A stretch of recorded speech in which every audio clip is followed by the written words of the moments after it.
ನಮಸ್ತೆ, ನಾನು Chandana. Welcome to star picture. ಇವತ್ತು ನಮ್ಮ ಜೊತೆ ಲೂಸಿಯಾ ಖ್ಯಾತಿಯ ಸತೀಶ್ ನೀನಾಸಂ ಸರ್ ಇದ್ದಾರೆ. Welcome sir. ಇವತ್ತು ನಮ್ಮ ಜೊತೆ ಮನಸ್ಸು ಮತ್ತು ಮರ ಖ್ಯಾತಿಯ ಚಂದನ. ಇವತ್ತು ನಮ್ಮ ಜೊತೆ ಮನಸ್ಸು ಮತ್ತು ಮರ ಖ್ಯಾತಿಯ ಚಂದನ ಅವರು ಇದ್ದಾರೆ. Welcome. Thank you sir. Welcome to our channel. So ಹೇಗಿದ್ದೀರಾ ಸರ್?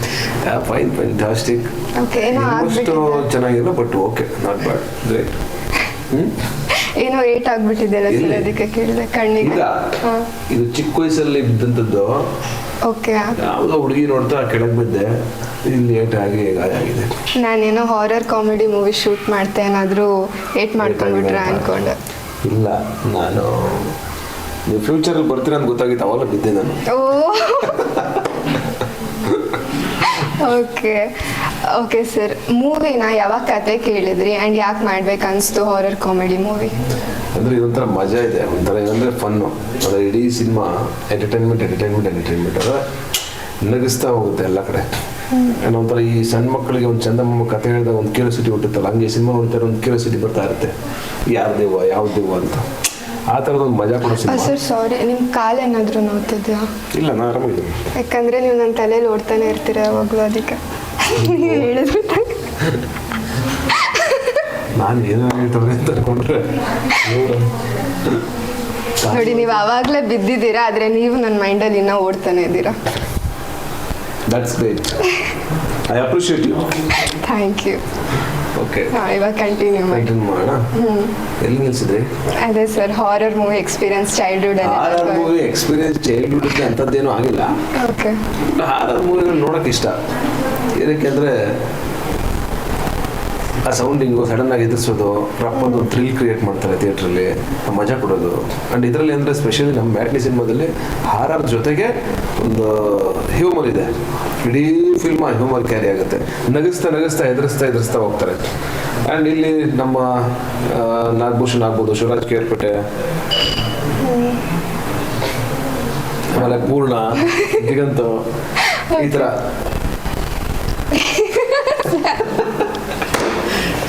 ಹಾರಾರ ನನಗೆ ಇಲ್ಲೇನೋ ಆಗ್ತಾಯಿಲ್ಲ ಅಂತ ಯೋಚನೆ ಮಾಡ್ತಾ ಇದ್ದೀನಿ. ನೀವು ನಿಜವಾಗ್ಲೂ ನಾರ್ಮಲ್ ಇಲ್ಲ ಸರ್, ನಾನು ರಿಯಲ್ ಚಂದನ ಅಂತ ಬೇರೆ ಹೆಸರಿದೆ. ತಂಗಾಡಿ ನಾನು ಕೂದಲು ಬೇರೆ ಒದ್ದೆ ಬಿಟ್ಟಿದ್ದೀರ. ಆಕ್ಚುಲಿ ನನಗೆ ಕೂದಲು ಬಿಟ್ಕೊಂಡು ಓಡಾಡ್ತಿದ್ದೆ, ರಾತ್ರಿ ಹೆದರ್ಕೊಂತಾರೆ ರೋಡಲ್ಲಿ. 100% ಹೆದರ್ಕೋತಾರೆ. ಜಯ ಟೈಮಲ್ಲಿ ಹೆದರ್ಕೋತಾರೆ, ಇನ್ನು ರಾತ್ರಿ ಹೆದರಲ್ವಾ? ಓಕೆ, ಹೇಳಿ ಸರ್. ಆಮೇಲೆ ಎಲ್ಲರ ಕಾಂಬಿನೇಷನ್ ಇದೆಯಲ್ಲ, ನಾಗರಾಜ್ ನಾಗಭೂಷಣ್, ಆಮೇಲೆ ನಮ್ಮ ಶಿವರಾಜ್ ಕೇರ್ಪೇಟೆ, ಪೂರ್ಣ, ಎಲ್ಲರ ಕಾಂಬಿನೇಷನ್ ಒಂದು ಒಳ್ಳೆ ಪ್ಯಾಕೇಜು. ಆಮೇಲೆ ರಚಿತಾ ರಾಮ್ ಅವರ ನನ್ನ ಕಾಂಬಿನೇಷನ್ ಆಗ್ಬೋದು. And Aditi Prabhudeva. And musically ಬಂದರೆ ನಿಮಗೆ ನಮ್ಮ ಲೂಸಿಯಾ ಪೂರ್ಣ ಮ್ಯೂಸಿಕ್ ಮಾಡಿರೋದು. ಎಲ್ಲ ಹಾಡುಗಳು ಚೆನ್ನಾಗಿದೆ. ನೀವು ಹಾಡು ಕೇಳಿದಿರ? ಸಂಜೆ ಮೇಲೆ ಸುಮ್ಮನೆ ಹಾಗೆ ಅವನು ಮಾಡಲ್ಲ, ನಿಮ್ಗೆ ಕೇಳಿದಿರಾ? ಕೇಳಿದ್ದೇನೆ ಸರ್. ಪರವಾಗಿಲ್ಲ. ನಿನ್ನೆ ಮ್ಯಾಟ್ನಿ ಮೂವಿದು ಆ್ಯಕ್ಚುಲಿ ನಾನು ಸಾಂಗ್ ಕೇಳಬೇಕಾದ್ರೆ ಕಮೆಂಟ್ಸ್ ಇತ್ತು, ಯಾಕೆ ಲೇಟಾಗಿ ರಿಲೀಸ್ ಆಗ್ತಾ ಇದೆ, ಯಾಕೆ ಇಷ್ಟು ಡಿಲೇ ಆಯಿತು ಸರ್? ಯಾಕೆ ಡಿಲೇ ಅಂದ್ರೆ, ಒಂದು CG ವರ್ಕ್ ಇತ್ತು, ಮತ್ತೆ ಕೊರೋನಾ ಬಂದಿದ್ರಿಂದ ಸ್ವಲ್ಪ ಗ್ಯಾಪ್ ಆಯ್ತು ಅವ್ರ ಮಧ್ಯ. ಅದರಿಂದ ಸ್ವಲ್ಪ ಹೊಡೆತ ಬಿತ್ತು ಅವ್ರಿಗೆ. ಅದಾದ್ಮೇಲೆ ಕಂಪ್ಲೀಟ್ ಆಯ್ತು. ಕಂಪ್ಲೀಟ್ ಆದ ತಕ್ಷಣ ಅನೌನ್ಸ್ ಮಾಡಿದ್ವಿ. CG ವರ್ಕು ಅದು ಇದು ಟೆಕ್ನಿಕಲ್ ವರ್ಕ್ಸ್ ಇರ್ತಾವಲ್ಲ, ನಿಮ್ಗೆ ಬೇಕಾದ್ರೆ ಡೌಟ್ ಇದ್ರೆ ಅಲ್ಲಿ ಸ್ಟುಡಿಯೋ ಕರ್ಕೊಂಡು ಹೋಗ್ತೀನಿ, ಚೆಕ್ ಮಾಡಿ. ಇಲ್ಲ ಸರ್, ನಾನು ನಿಮ್ಮನ್ನ ನಂಬ್ತೀನಿ. ನಂಬ್ತೀರಾ? ನೀವು ಒಬ್ಬರೇ ಇಡೀ ಜಗತ್ತಲ್ಲಿ ಇವತ್ತು ನಾನು ನಂಬ್ತಾ ಇರೋದು. ಇವತ್ತು ಫಸ್ಟ್ ಮೊದಲನೇ ವ್ಯಕ್ತಿ ನೀವೇ ನಾನು ನಂಬ್ತಾ ಇರೋದು. Yes sir. ಹೀಗಾಗಿ ನಾನು ಇಂಟರ್ವ್ಯೂ ಎಲ್ಲ ಮುಗಿದ್ಮೇಲೆ ನಿಮ್ಮ ಜೊತೆ ಬಂದ್ಬಿಡ್ತೀನಿ. ಬನ್ನಿ ಸರ್, ಅಫ್ಕೋರ್ಸ್ ಬನ್ನಿ. ದಿನ ರೀಲ್ಸ್ ಮಾಡ್ಕೊಂಡಿರ್ಬೋದು ಜೊತೆಲಿ. ನಾನು ದಿನ ಬಂದ್ಬಿಡ್ತೀನಿ ಇದಕ್ಕೆ, ನೇಚರ್ ಸ್ಟ್ರೀಟ್ ಅಲ್ಲಿ ಮರ ಗಿಡ, ನಿಮ್ಮ ಮನಸ್ಸು ನಮ್ಗೆ ಬೇಕು ಅಂತ. Yes sir. ಸರ್, ಈಗ ಯಾವುದೇ ಒಂದು ಹಾರರ್ ಮೂವಿ ಆಗಿರಲಿ, ಒಂದು ಹಾರರ್ ಸ್ಟೋರಿ ಇರಲಿ, ಅದ್ರ ಹಿಂದ್ಗಡೆ ಒಂದು ಲವ್ ಸ್ಟೋರಿನೋ ಅಥವಾ ಒಂದು ಎಮೋಷನಲ್ ಸ್ಟೋರಿನೋ ಇರುತ್ತೆ ಆ ಹಾರರ್ಗೆ ಕನೆಕ್ಟ್ ಮಾಡೋದಕ್ಕೆ. ಸೊ ಈ ಮೂವಿಲಿ ಆ ಥರ ಯಾವ ಫ್ಯಾಕ್ಟರ್ ಇದೆ? ಬಿಕಾಸ್ ನಾನು ಇಬ್ರು ಹೀರೋಯಿನ್ ನೋಡಿದ್ದೇನೆ. ಅದ್ರಲ್ಲಿ ಇಲ್ಲಿ ಯಾರು ದೇವ ಅನ್ನೋದು ಫಸ್ಟ್ ಕ್ಲಿಯರ್ ಆಗಬೇಕು. ಸಿನಿಮಾ ನೋಡಿದಾಗ ಗೊತ್ತಾಗುತ್ತೆ. ಅವಾಗ ಲವ್ ಸ್ಟೋರಿಯಿಂದ ಆಗುತ್ತಾ, ಯಾವ ಎಮೋಷನಲ್ ಮೂಮೆಂಟ್ ಇಂದ ಆಗುತ್ತೆ, ಯಾರು ದೇವ, ಅದೇ ಕ್ಯೂರಿಯಾಸಿಟಿ. ಇಲ್ಲಿಬ್ರು ನನ್ನ ಪೇರ್ ಆಗಿ ಆಕ್ಟ್ ಮಾಡೋದು. ಯಾರ ಜೊತೆ ಲವ್ ಆಗುತ್ತೆ, ಯಾರ ಜೊತೆ ಆಗಲ್ಲ, ಟ್ರಯಾಂಗಲ್ ಸ್ಟೋರಿನ ಅಥವಾ ಇಬ್ಬರನ್ನೂ ಲವ್ ಮಾಡ್ತೀನ, ಇದೆಲ್ಲದಕ್ಕೂ ಉತ್ತರ 5ನೇ ತಾರೀಕು ಸಿಗುತ್ತೆ. ಓಕೆ ಸರ್, ಯಾಕೆ ಮೂವಿ ಲೈಕ್ ತುಂಬ ಹಾರರ್ ಮೂವೀಸ್ ಬಂದಿದೆ ಆಲ್ರೆಡಿ, ಹಾರರ್ ಕಾಮಿಡಿ ಮೂವೀಸ್ ಆಗಿರ್ಬೋದು, ಎಮೋಷನಲ್ ಹಾರರ್ ಆಗಿರ್ಬೋದು, ಥ್ರಿಲ್ಲರ್ ಆಗಿರ್ಬೋದು. ಸೊ ಯಾಕೆ ಇದು ಡಿಫ್ರೆಂಟ್ ಅನ್ಸೋದಾದ್ರೆ? ಡಿಫ್ರೆಂಟ್ ಅಂತೆಲ್ಲ ಹೇಳಲ್ಲ ನಾನು. ನಾನೇ ಅವಾಗ ಹೇಳಿದೆ ಡಿಫ್ರೆಂಟ್ ಅಂತ. ಅಂದರೆ ಏನಕ್ಕೆ ಡಿಫ್ರೆಂಟ್ ಆಗಿರ್ಬೋದು ಅನ್ಸುತ್ತೆ? ಡಿಫ್ರೆಂಟ್ ಅಂದ್ರೆ ಈಗ ಎಲ್ಲವೂ ಹಳೆ ಕಥೆಗಳೇ. ಆ ಪ್ರೆಸೆಂಟೇಷನ್ ಹೊಸದಾಗಿರ್ಬೇಕು. ಆಮೇಲೆ ಕಥೆಗಳು ಅಂದ್ರೆ ನೀವು ಯಾವ ಸಿನಿಮಾ ತೆಗೆದ್ರು ಎಲ್ಲದರಲ್ಲೂ ಒಂದು ರಿಲೇಷನ್ ಇದ್ದೇ ಇರುತ್ತೆ. ಎಲ್ಲದಕ್ಕೂ ಒಂದು ಎಳೆಗೆ ಒಂದು ಕಾರಣ ಇದ್ದೇ ಇರುತ್ತೆ. ಆಮೇಲೆ ಭೂಮಿ ಮೇಲೆ ನಡೆದಿರೋ ಇನ್ಸಿಡೆಂಟ್ಗಳಂತೂ ಮಾಡೋಕ್ಕಾಗಲ್ಲ. ನಾವು ಕಂಡಿರೋದು ಕೇಳಿರೋದು ಇದನ್ನೇ ಕತೆ ಮಾಡಬೇಕು. ಈ ದೇವಭೂತ ಎಲ್ಲ ಉಟ್ಕೊಂಡಿದ್ದು ಬಹುಶಃ ಮನುಷ್ಯರು ಹೇಳೋದ್ರಿಂದನೇ. ನಾವಂತೂ ಯಾವತ್ತೂ ನೋಡಿಲ್ಲ ಅಲ್ವಾ. ಹಂಗಾಗಿ ಈ ಕಥೆನಲ್ಲಿ ನೋಡ್ಲಿಲ್ವಾ? ಇವಾಗ ತಾನೇ ನೋಡಿದ್ರಲ್ಲ ಸರ್. ಇದು ಸ್ವಲ್ಪ ಕ್ಯೂಟ್ ದೇವ ಇದೆ. ಹಂಗಾಗಿ ಕಥೆನಲ್ಲಿ ಡಿಫ್ರೆಂಟ್ ಕತೆ ಅಂತ ಅನ್ನೋದಕ್ಕಿಂತ ಪ್ರೆಸೆಂಟೇಷನ್ ಮತ್ತೆ ಆಕ್ಟ್ ಮಾಡೋ ಆಕ್ಟರ್ಗಳೆಲ್ಲ ತುಂಬಾ ಚೆನ್ನಾಗಿ ಎಂಗೇಜ್ ಮಾಡಿಕೊಂಡು ಆಮೇಲೆ ಕ್ವಾಲಿಟಿ ವೈಸ್ ನಿಮಗೆ ಒಂದು ರಿಚ್ನೆಸ್ ಕಾಣುತ್ತೆ. ಆಮೇಲೆ ಆ ಸಿನಿಮ್ಯಾಟಿಕ್ ಫೀಲ್ ಇದೆ. ಹೋಗಿ ಕುತ್ಕೊಂಡಾಗ ನೋ ಫಿಲಾಸಫಿ, ನಥಿಂಗ್, ಬರೀ ಇಮೋಷನ್ಸ್ ಮತ್ತೆ ಏನೋ ಆ ಹಾರರ್ ಫೀಲು ಮತ್ತೆ ಎಂಟರ್ಟೈನ್ಮೆಂಟು ಅಷ್ಟೇ ಇಡೀ ಸಿನಿಮಾ. ಆ 2 ಗಂಟೆ 10 ನಿಮಿಷ ನಿಮ್ಮನ್ನ ಬೇರೆ ಲೋಕ ಕರ್ಕೊಂಡು ಹೋಗುತ್ತೆ. ಆ ಸೌಂಡಿಂಗು ರಪ್ಪ ಅಂತ ಎಲ್ಲ ಒಂದ್ ಕಡೆ ಸೌಂಡ್ ಬರುತ್ತೆ, ಎದುರಿಸುತ್ತೆ. ಇದು ಮಕ್ಕಳಿಗೆ ಮತ್ತೆ ಫ್ಯಾಮಿಲಿ ಆಡಿಯನ್ಸ್ಗೆ ತುಂಬಾ ಇಷ್ಟ ಆಗುತ್ತೆ. ಎಸ್ಪೆಷಲಿ ಮಕ್ಕಳಿದ್ರೆ ಮಕ್ಕಳು ಕರ್ಕೊಂಡ್ಬಂದ್ರೆ ತುಂಬಾ ಚೆನ್ನಾಗಿರುತ್ತೆ. ಹಂಗಂದ್ರೆ ತೀರಾ ವಿಕಾರವಾಗಿ ಎಲ್ಲರೂ ಎದುರಿಸಲ್ಲ, ಸಣ್ಣ ಸಣ್ಣ ಭಯ ಹುಟ್ಟಿಸ್ತಾ ಹೋಗುತ್ತೆ ಅಲ್ಲಿ. ಓಕೆ ಸರ್, ಈಗ ನಾರ್ಮಲ್ ಆಕ್ಷನ್ ಮಾಸ್ ಅಥವಾ ರೊಮ್ಯಾಂಟಿಕ್ ಮೂವೀಸ್ ಮಾಡಬೇಕಾದ್ರೆ ಅವಾಗ ಬೇರೆ ತರ ಶೂಟಿಂಗ್ ಇರುತ್ತೆ, ಲೈಕ್ ಆಕ್ಷನ್ ಎಕ್ಸ್ಪ್ರೆಷನ್ ಆಗಿರ್ಬೋದು. ಆದ್ರೆ ಹಾರರ್ ಮೂವಿಲಿ ಸ್ವಲ್ಪ ಮೇಕಪ್ ಜಾಸ್ತಿ, ಬೇರೆ ಬೇರೆ ಅದ್ರದ್ದೇ ಆದ ಒಂದು ಮೇಕಪ್. ನಮ್ಮಲ್ಲಿ ಆ ಥರ ಅವಶ್ಯಕತೆ ಬೀಳಲಿಲ್ಲ, ಎಲ್ಲರೂ ಹಾರರ್ ಥರನೇ ಇದ್ರಲ್ಲ ಹಂಗಾಗಿ. ಸೊ ಈ ಶೂಟ್ ಹೇಗೆ ನಿಮ್ ಬೇರೆ ಮೂವೀಸ್ ಇಂದ ಇದೆ ಡಿಫ್ರೆಂಟ್ ಏನಾದ್ರು? ಇದು ಹೌದು, ನನಗೆ ಈ ಹೊರಗಡೆ ಮಳೆ ಸುರಿತಾ ಇರುತ್ತೆ ಮನೆಯಿಂದ ಆಚೆ ಕಡೆ, ಯಾವಾಗಲೂ ಮನೆ ಒಳಗಡೆ ನಡೀತಾ ಇರುತ್ತೆ ಏನೋ ಸಿನಿಮಾ, ಬಟ್ ಸುತ್ತ ಯಾವಾಗಲೂ ಮಳೆ ಬರ್ತಾನೆ ಇರುತ್ತೆ. ಆ ಮಳೆ ಸೌಂಡ್ ಒಂದು ಫೀಲ್ ಆಗುತ್ತೆ ಈ ಸಿನಿಮಾ. ಓಕೆ, ಅದು ಮಜಾ ಕೊಡುತ್ತೆ. ಅಂದ್ರೆ ರಿಯಲ್ ಆಗಿ ಮಳೆ ಬರ್ತಿತ್ತಾ ಅಥವಾ? ರಿಯಲ್ ಆಗಿ ಮಳೆ ಬರ್ತಾ ಇತ್ತು ಕೆಲವು ಸಲ ನಾವು ರೇನ್ ಹಾಕ್ಸಿದೀವಿ. ಓಕೆ ಓಕೆ ಸರ್, ಯಾಕೆ ರೇನ್ ಎಫೆಕ್ಟ್. ಓಕೆ ಸರ್, ಯಾಕೆ ಎಲ್ಲರೂ ಈ ಚಿತ್ರನ ಬಂದು ನೋಡ್ಬೇಕು ಅನ್ನೋದಾದ್ರೆ April 5th?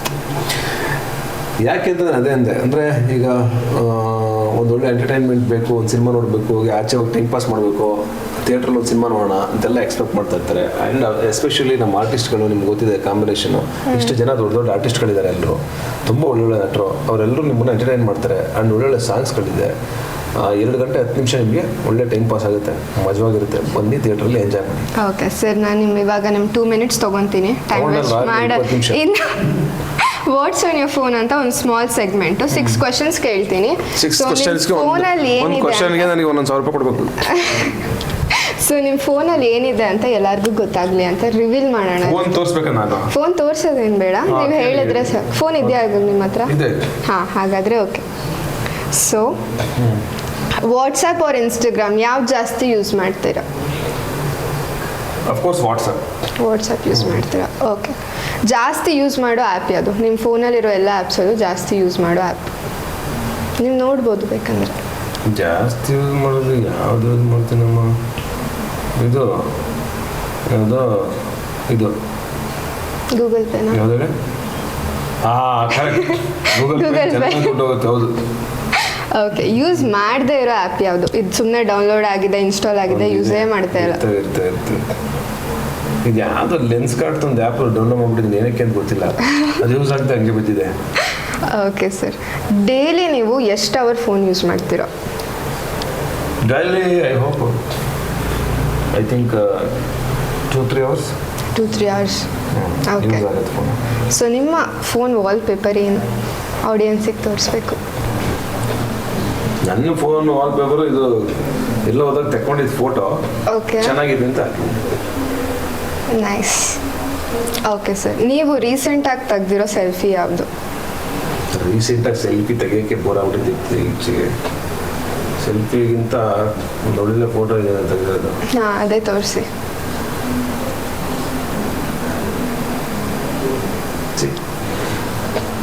ಓ, ಸೋ ಕ್ಯೂಟ್. ಏನು ಹೆಸರು? ಇವನ ಹೆಸರು ಬ್ಲ್ಯಾಕಿ, ಹೆಸರು ಜಿಂಕೆ.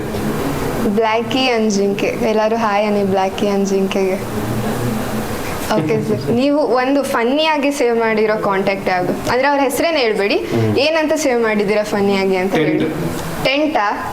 ಓಕೆ, ಅದೇನಾದರೂ ಓ ಫ್ರೆಂಡ್.